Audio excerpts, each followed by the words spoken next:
बिस्मिल्लाहिर्रहमानिर्रहीम, अस्सलाम वालेकुम। My name is doctor Usman. आज एक नई वीडियो के साथ आज हम बात करते हैं फुल मखानों की।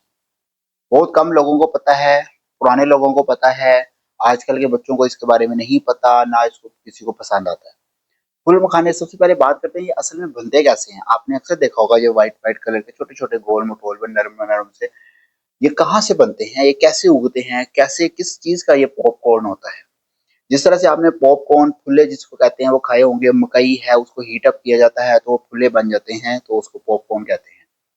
फुल मखाने जो असल में हैं ये असल में ज़्यादा पानी वाली जगह तालाब और झीलों में ये उगते हैं। इसकी जो जगह है वो है इंडिया, चीन और नेपाल, इन इलाकों में ज़्यादा होते हैं ये। इसके लिए इसका एक प्लांट होता है जो कि इसको उस तालाब और झील के अंदर उगाया जाता है। ठीक है?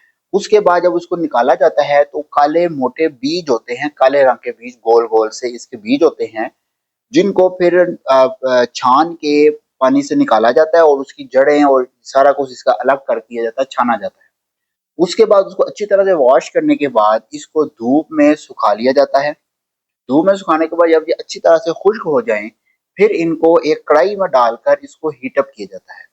जब वो हीट अप होते हैं, उसकी वजह से जो इसका काले रंग का छिलका है, वो टूटता है, फटता है, जिसके अंदर से ये व्हाइट कलर का गोदा-सा निकल आता है। उसके बाद फिर इसको मशीन या हाथ की मदद से मज़ीद उसको छिलके को क्रश किया जाता है, तोड़ा जाता है और मुकम्मल तौर पर छिलका जो होता है वो उससे अलग हो जाता है और उसके अंदर से जो व्हाइट कलर का गोदा निकल आता है, जिसको फिर बाकी छिलकों से छान के अलग कर लिया जाता है और उसको इस्तेमाल किया जाता है। ये हैं फूल मखाने।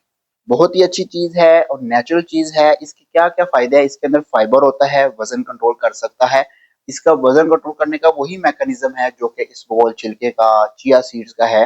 क्या है कि फाइबरस होने की वज़ह से ये एक इसको खाने के बाद एक फुलनेस का एहसास रहता है, यानी कि पेट भरा-भरा महसूस होता है, मज़ीद भूख नहीं लगती और इंसान कम खाता है और फिर वज़न भी नहीं बढ़ता। इसके अलावा ये कोलेस्ट्रॉल कम करने के लिए भी इस्तेमाल होता है। शुगर के मरीज़ भी इसको खा सकते हैं, लेकिन क्योंकि इसका जो ग्लाइसेमिक इंडेक्स है, वो है 33 कम है। इस वजह से इसको एकदम से ये ग्लूकोज़ का जो पीक नहीं लेके आएगा। इसके अलावा इसके अंदर एंटीऑक्सीडेंट भी होते हैं, इसके अंदर एक्चुअली फ्लेवोनॉइड्स और अल्कलॉइड कंपाउंड्स होते हैं, जो कि एंटीऑक्सीडेंट का काम करते हैं। इसके अलावा इसके अंदर कैल्शियम होता है, वो जोड़ों और पट्ठों और हड्डियों के लिए भी फ़ायदेमंद होता है। इसको अक्सर जो आम मशहूर है वो यही है कि इसका इस्तेमाल करने से जोड़ों की और हड्डियों की दर्दें वगैरह नहीं होती। इसके अलावा फाइबर जो है वो कब्ज़ से भी बचाता है, फाइबरस डाइट जितनी भी हैं वो इंटेस्टाइनल मोटिलिटी को बढ़ाती हैं जिसकी वज़ह से कॉन्स्टिपेशन नहीं होती। इसके अलावा ये न्यूरॉन्स को भी ताकत देता है, याददाश्त को तेज़ करता है, हार्ट हेल्दी भी है। इसको इस्तेमाल करने की डिफरेंट रेसिपीज़ भी हैं और इसको वैसे भी चबा के खाया जा सकता है और इसके अलावा इसकी खीर भी बनाई जाती है, इसको दूध में डुबोकर रखें ओवरनाइट, अगले दिन इसको खा लें। इसके अलावा इसकी डिफरेंट नट्स के साथ मिलाकर इसकी एक खीर सी बनाई जाती है, वो भी इस्तेमाल की जाती है।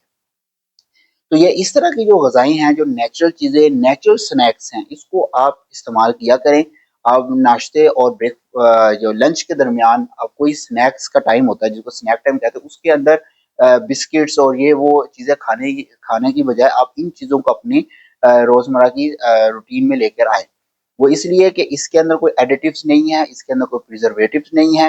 बाकी बहुत सारी जो स्नैक्स जो प्रिज़र्वेटिव्स वाली होती हैं, एडिटिव्स वाली होती है, उससे बचा जा सकता है और इसको आप इस्तेमाल करें और खुद भी इसकी आदत डालें और अपने बच्चों को भी इसकी आदत डलवाएँ, ताकि वो प्रिज़र्वेटिव वाली और फूड एडिटिव्स वाली चीज़ों से महफूज़ रहें।